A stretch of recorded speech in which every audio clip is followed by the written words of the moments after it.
Donc bonsoir à tous, j'avais prévu de parler en anglais, mais bon, vraiment, je vais parler en français vu que l'audience est majoritairement française. Ce soir, je vais essayer de vous parler de WebSocket. D'abord, quelques petits mots sur moi. Donc, je m'appelle Benoît Charbonnier, je travaille à Amadeus, principalement en tant que JavaScript évangéliste pour ariatemplate.com. Ariatemplate est un framework JavaScript que nous avons écrit en interne pour Amadeus qui nous permet d'écrire et de mettre au point, de développer des applications à but professionnel, de grosses applications à but professionnel. Donc je travaille principalement pour ce framework-là en tant que trainer officiel. Donc c'est moi qui forme les gens en interne pour qu'ils apprennent à utiliser cette technologie. Donc ça c'était juste pour moi. Donc maintenant parlons un petit peu de un peu plus près du micro, ok. On va parler donc de real time, donc de temps réel. Comment avoir des informations en temps réel aujourd'hui dans vos applications web. Donc c'est quelque chose qui, de nos jours, est-ce que déjà ça vous parle d'avoir des informations en temps réel quand vous êtes sur certains sites web ou dans certaines applications, d'avoir des choses qui s'affichent directement, instantanément en fonction de diverses sources qui arrivent. J'imagine que ça vous parle tous. Donc, on sait principalement qu'aujourd'hui, les informations en temps réel, c'est quelque chose qui est extrêmement à la mode. Tout le monde veut absolument avoir ce genre de fonctionnalité sur son site web. C'est quelque chose qu'on ne peut pas y couper. De plus en plus de sites implémentent ce genre de fonctionnalité. Les plus gros, pour ne pas les nommer et pour que ça touche tout le monde, par exemple, je pense que vous êtes tous satisfaits quand vous êtes sur Facebook de voir les commentaires de vos amis qui répondent à votre super photo que vous venez d'uploader, qui apparaissent quasiment en temps réel et vous pouvez avoir votre discussion en temps réel dans les commentaires. Ou alors que ce soit Twitter qui vous notifie que quelqu'un, de nouveaux tweets qui viennent d'arriver ou de ces choses comme ça, ou même pour les développeurs d'entre nous qui ont la chance d'utiliser GitHub comme gestionnaire de source code en ligne, c'est super intéressant d'avoir comme fonctionnalité de voir que son build vient de démarrer sur le dernier push de code qu'on a fait et de voir en temps réel que le build est successful, donc est réussi et que le code compile. Donc tout ce genre de petites fonctionnalités qu'on a aujourd'hui en temps réel sur nos sites internet, c'est quelque chose qui a un coût, il faut l'implémenter et ce n'est pas quelque chose que vous allez avoir directement de manière traditionnelle sans avoir rien à faire. Premièrement, peut-être avant de commencer à rentrer dans le vif du sujet pour voir comment on peut éventuellement avoir ces informations en temps réel dans nos sites web, il faut peut-être revenir en arrière et se demander qu'est-ce que ça veut dire d'avoir vraiment cette notion de temps réel sur Internet aujourd'hui, sur des sites web. Sur Internet actuellement, aujourd'hui, ça repose principalement sur HTTP. Okay. HTTP, c'est plutôt pas mal comme protocole. Donc pour ceux qui le savent ou pas, est-ce que vous savez ce que le H représente dans l'acronyme HTTP? Ou même tout bêtement ce que représente l'acronyme HTTP? Ok? Est-ce que vous savez? Est-ce qu'il y en a qui savent dans la salle? J'espère qu'il y en a qui savent. Ok, que quelques-uns. Donc le H dans HTTP, ça représente hypertexte. Et hypertexte dans HTTP, c'est hypertexte transfer protocol. Okay, so hypertext transfer protocol. Et en fait, hypertexte, on le connaît tous, c'est un moyen, on l'a tous plus ou moins utilisé en tant que développeur ou en tant qu'utilisateur. C'est juste un standard qui permet d'avoir de manière structurée des documents qui ne sont juste que du texte, qui sont mis en relation les uns avec les autres à travers des liens, qu'on appelle des hyperlinks, donc qu'on connaît, et qui sont utilisés principalement avec le langage qui s'appelle HTML. Okay, donc pour l'historique, HTTP, c'est Hypertext Transfer Protocol, qui est le protocole utilisé sur Internet pour pouvoir transférer des fichiers qui sont écrits en langage HTML. HTML qui veut dire donc Hypertext Markup Language, qui est la façon d'écrire des fichiers qui permettent d'écrire des pages web. Okay. Donc HTTP en termes de protocole, pour parler un petit peu de manière technique sur ce que c'est un protocole qui est bidirectionnel. Ça veut dire qu'on va avoir une notion de client et de serveur et on va avoir des la communication va pouvoir aller dans les deux sens, du client vers le serveur et du serveur vers le client. Mais c'est une communication donc, qui est seulement...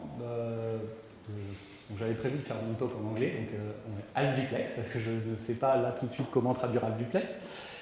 Mais donc comme je vous le disais, la communication va seulement aller, peut aller dans les deux sens, mais à un moment donné, elle ne peut aller que dans un seul sens. Donc ou du client vers le serveur, ou alors du serveur vers le client. Et généralement, ce qui se passe dans les communications Internet actuelles pour afficher une page web, quand vous allez sur votre navigateur, il va y avoir votre navigateur qui est considéré comme le client, qui va contacter le serveur distant, qui est donc le site web que vous essayez d'afficher, qui va produire du contenu HTML qui va être renvoyé sur le client ou dans le browser pour être affiché. Donc vous voyez bien que l'information ne va que dans un seul sens à un moment donné. On va d'abord du client vers le serveur et on revient vers le client.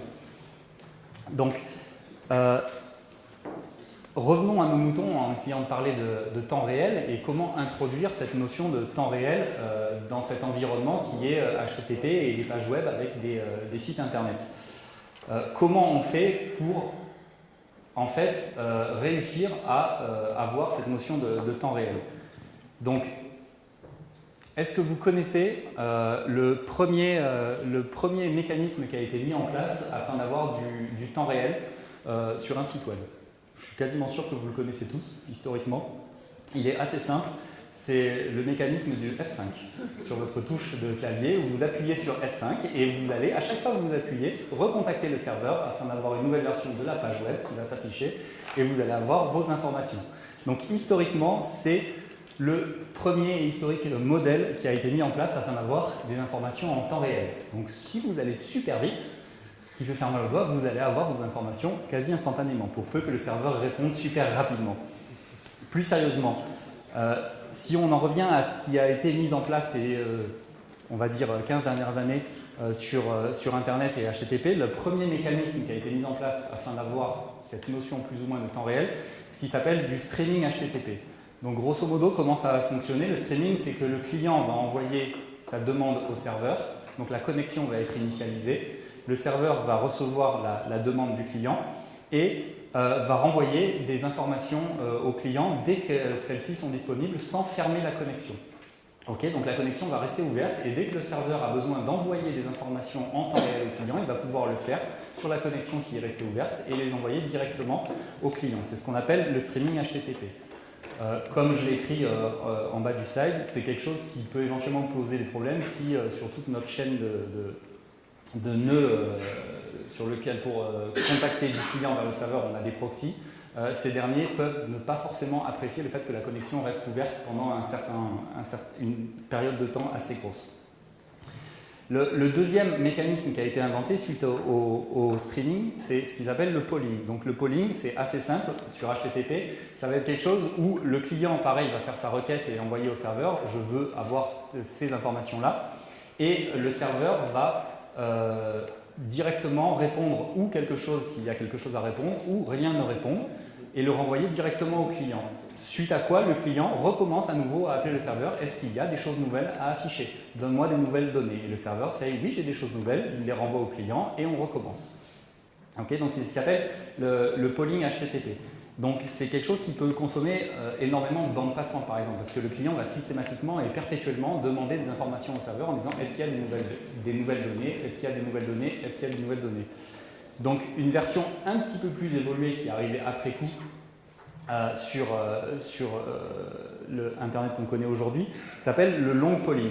Donc le long polling, ça marche exactement de la même manière, sauf qu'on va combiner le polling et le streaming, c'est-à-dire que le client va envoyer sa requête au serveur et le serveur va garder la connexion ouverte et ne va seulement renvoyer des données quand il y a des données.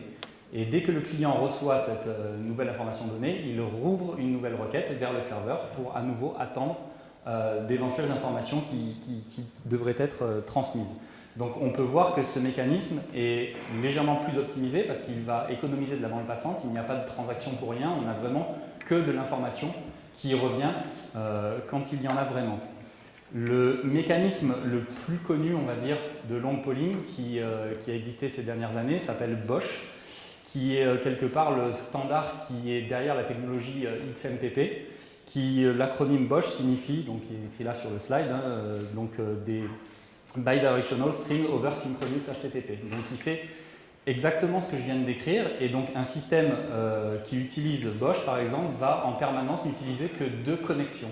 C'est-à-dire qu'il va y avoir, dès que le serveur va avoir la nécessité d'envoyer des données au client en temps réel, il va utiliser la connexion de long polling qui a été établie. Donc j'ai des données, je les renvoie au client, et le client réinitie tout de suite une nouvelle requête pour que le serveur ait toujours à sa disposition une connexion afin d'envoyer des datas en temps réel au client. Et si le client a besoin d'envoyer des données au serveur, il va initier une deuxième connexion HTTP. Donc avec ce système BOSH, qui, comme je disais, est la base derrière XMPP, ça va permettre d'avoir pas mal d'optimisations qui sont faites afin de bénéficier de cette notion de temps réel dans les applications. Mais ça ne ressemble pas forcément à du vrai temps réel, parce qu'on a toujours cette notion entre on doit partir du client ou vers le serveur et attendre qu'il y ait quelque chose et revenir. Du vrai temps réel, ce serait vraiment d'avoir la possibilité d'avoir cette communication du client vers le serveur, mais aussi du serveur vers le client, quand on en a envie, sans qu'il y ait besoin que les choses soient initiées depuis le client. Donc c'est là qu'on a introduit ces dernières années ce qui s'appelle les WebSockets. Donc les WebSockets, est-ce que vous savez ce que c'est des WebSockets? Est-ce qu'il y en a qui savent ce que c'est? Il y en a quelques-uns qui ont levé la main, donc c'est bien déjà. Ce que c'est. Donc en fait, des WebSockets, c'est juste un mécanisme qui va permettre d'initier une connexion sur HTTP, donc par-dessus HTTP, qui va permettre d'établir une connexion bidirectionnelle encore par un système qu'on appelle une upgrade. Donc le protocole HTTP, dans sa définition même, depuis le standard, propose une possibilité d'envoyer un header particulier à l'initialisation de la connexion pour dire qu'on veut faire un transfert vers un autre type de protocole qui serait, dans notre cas, celui des WebSockets. Donc la première connexion pour établir des WebSockets va être d'envoyer une requête au serveur afin de lui spécifier que l'on veut upgrader la connexion vers une connexion WebSocket.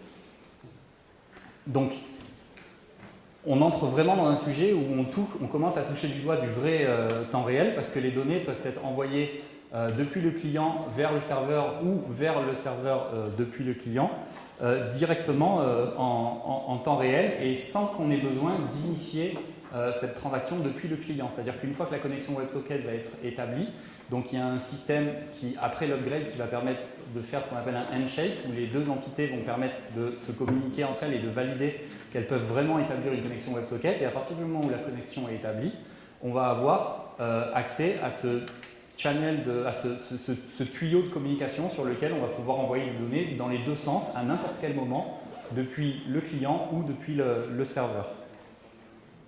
Et tout ça quand on le désire, donc sans avoir à attendre. Là, par exemple, comme je disais, ça commence vraiment à ressembler à du vrai temps réel, parce qu'on n'a plus besoin d'attendre depuis le client. Donc maintenant, c'est une technologie qui donc, va être disponible depuis le client, qui principalement sont des navigateurs web que vous allez utiliser sur vos ordinateurs ou sur vos tablettes ou sur vos téléphones. Et l'implémentation, donc essayons de jeter un œil à quels sont les problèmes qu'on pourra avoir au niveau de l'implémentation de ce service, de ces WebSockets dans les navigateurs. Donc le WebSocket font maintenant partie d'un standard qui a été établi, qui a été implémenté maintenant à travers HTML5 dans tous les browsers modernes, on va dire, qui supportent la norme HTML5. Voilà juste à quoi ça peut ressembler en pur JavaScript, comment depuis le client, depuis un peu de code JavaScript, comment initialiser une requête WebSocket afin de pouvoir recevoir des messages qui viendraient du serveur ou d'en envoyer. Donc ça consiste juste en définir un nouvel objet avec new WebSocket et sur cet objet d'attacher 3 callbacks qui vont nous permettre d'écouter dès que la connexion va être établie, d'écouter quand la connexion va être fermée, si jamais le client ou le serveur décide de fermer cette connexion, et de recevoir des messages sur une callback onMessage dès que le serveur va envoyer des informations. Donc pour ça, on va avoir des librairies qui existent. une des plus connues s'appelle Socket.io. Donc Socket.io va nous permettre de définir, donc c'est une librairie JavaScript qui est disponible depuis les navigateurs, qu'on va pouvoir télécharger et hoster sur son site web pour pouvoir la mettre à disposition et coder et implémenter des features de temps réel. Cette librairie va proposer deux aspects. Un aspect pour le client, donc dans le navigateur, sur lequel on va avoir ce qui s'appelle une abstraction entre les différents navigateurs, parce que même si les fonctionnalités font partie de standards, on va se rendre compte qu'entre Firefox ou Chrome ou Safari, les implémentations, dans un premier temps, ne sont pas forcément toujours les mêmes, ou il y a quelques variations, ou alors on peut avoir la malchance de devoir supporter des vieilles versions de l'Internet Explorer, pour ne pas le nommer, dans lesquelles il n'y a pas du tout ce standard-là. Donc cette librairie, Socket.io, va nous permettre d'avoir un système de parade qui va nous permettre d'émuler les WebSockets dans le cas où ils ne seraient pas disponibles en utilisant les technologies que nous avons vues précédemment, telles que le long polling ou ce genre de choses. Donc ça, c'est pour la partie client. Et pour la partie serveur, cette librairie Socket.io va proposer principalement des adaptateurs pour écrire du code en Node.js, en JavaScript aussi, qui vont permettre d'implémenter la partie serveur de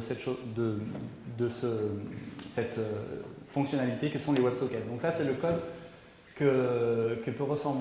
à quoi peut ressembler la partie Node.js. Donc c'est quelques lignes de Node.js sur lesquelles vous importez des librairies et vous allez avoir pareil cette possibilité de vous attacher sur des événements pour écouter qu'une connexion vient d'être ouverte et d'envoyer des messages à travers la connexion vers les clients ou un client en particulier qui s'est connecté.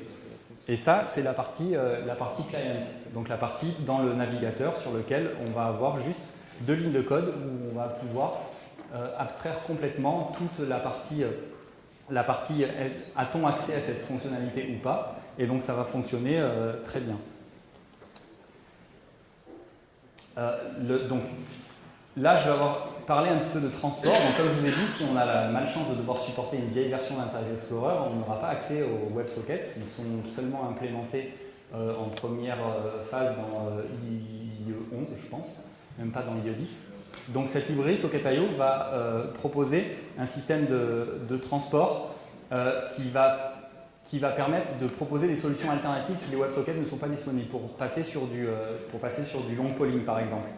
Dans la version précédente de Socket.io, donc ils viennent de sortir tout récemment, il y a moins de 3 semaines, une nouvelle version, la version 1.0 officiellement de Socket.io. Dans les versions précédentes, au niveau des transports, il y avait ce qui s'appelait un pessimistic fallback, c'est-à-dire que de base, la librairie essayait tout de suite de se connecter sur les WebSockets, et si ça ne marchait pas, il y avait cette parade qui était on essaye du long polling. Dans la nouvelle version, ils ont inversé le système, c'est-à-dire que pour optimiser pour que l'utilisateur n'ait plus cette notion de c'est long, la connexion est longue à être initialisée en cas où les WebSockets ne sont pas disponibles, en version 1.0, ils ont inversé et on va d'abord faire une requête normale pour se connecter sur le serveur, et ensuite on va seulement tester si les WebSockets sont disponibles et upgrader la connexion vers les WebSockets, ce qui fait que sur les browsers qui ne supportent pas, comme IE, la connexion est beaucoup plus rapide. Donc principalement au niveau des features qui sont des fonctionnalités qui sont disponibles sur cette librairie, il va y avoir ce qu'on appelle des custom events, où on va pouvoir définir n'importe quel type d'event pour être envoyé depuis le client vers le serveur ou vers le client, depuis le serveur vers le client, et pas seulement message qui est le seul proposé par l'API standard, où il n'y a qu'un seul type d'événement qui est message. Là, on va avoir des événements custom. On va aussi avoir la possibilité d'utiliser des namespaces, qui est une fonctionnalité qui va permettre de multiplexer une seule connexion WebSocket, par exemple. Donc, simuler le fait comme si on avait plusieurs connexions simultanées, mais qui vont utiliser par derrière une seule connexion WebSocket, ce qui peut être très pratique si on veut séparer différentes fonctionnalités au niveau de l'information temps réel qu'on veut implémenter sur notre site web. Il va aussi y avoir une notion de broadcast, où on va pouvoir décider d'envoyer des messages à tous les clients connectés en une seule commande, ce qui est plutôt pas mal pour éviter d'avoir à écrire à chaque fois des boucles qui vont faire des itérations sur tous les clients connectés. En une seule commande, on peut contacter tout le monde. Il va y avoir aussi cette notion de volatile, volatile qui va permettre de, si vous avez la nécessité d'envoyer un très grand nombre de messages, il y en a peut-être quelques-uns qui peuvent se perdre en cours de route. Et donc on a la notion de spécifier au framework que c'est pas grave. S'il y en a qui se perdent, tant pis, c'est pas grave, il y en a tellement qu'on continue et on n'essaye pas de les récupérer, ceux qui se sont perdus. Donc c'est cette notion-là. Et dernièrement, il va y avoir un système de validation où on va pouvoir envoyer depuis le serveur un message par-dessus les WebSockets et avoir la possibilité d'être contacté que le client a bien reçu le message. Et ce, dans les deux sens. Depuis le client aussi, savoir que le serveur a bien reçu son message.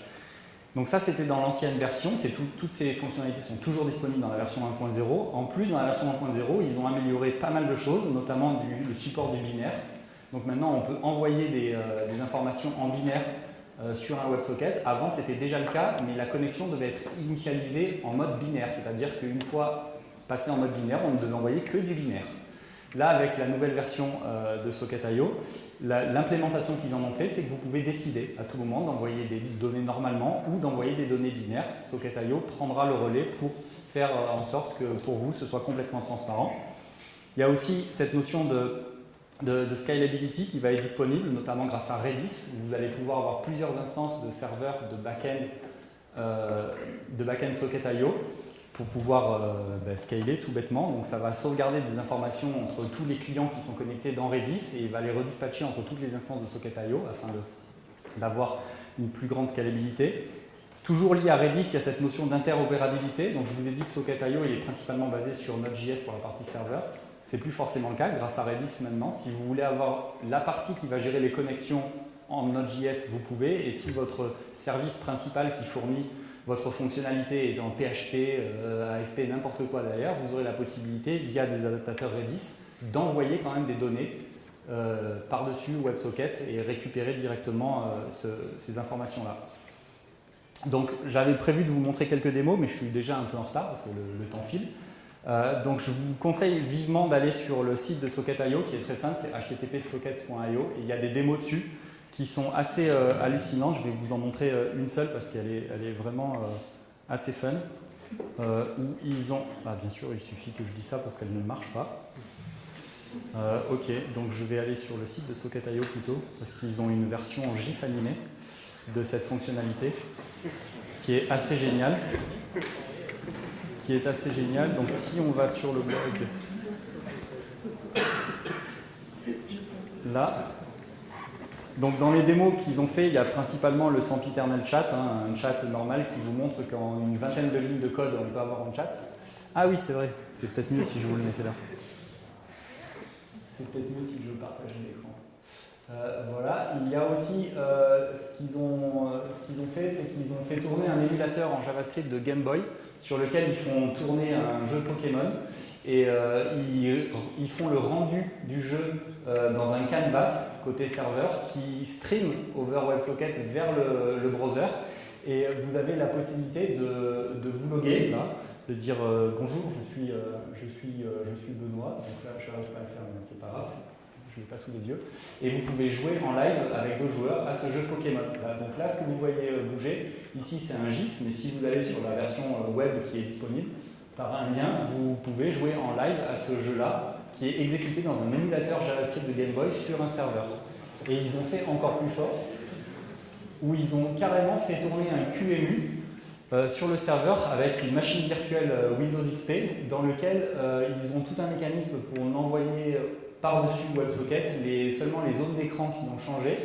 Et si la démo fonctionnait, en fait, vous pouvez juste cliquer sur l'écran et vous avez 15 secondes à vous pour faire ce que vous voulez dans la machine virtuelle, over WebSocket.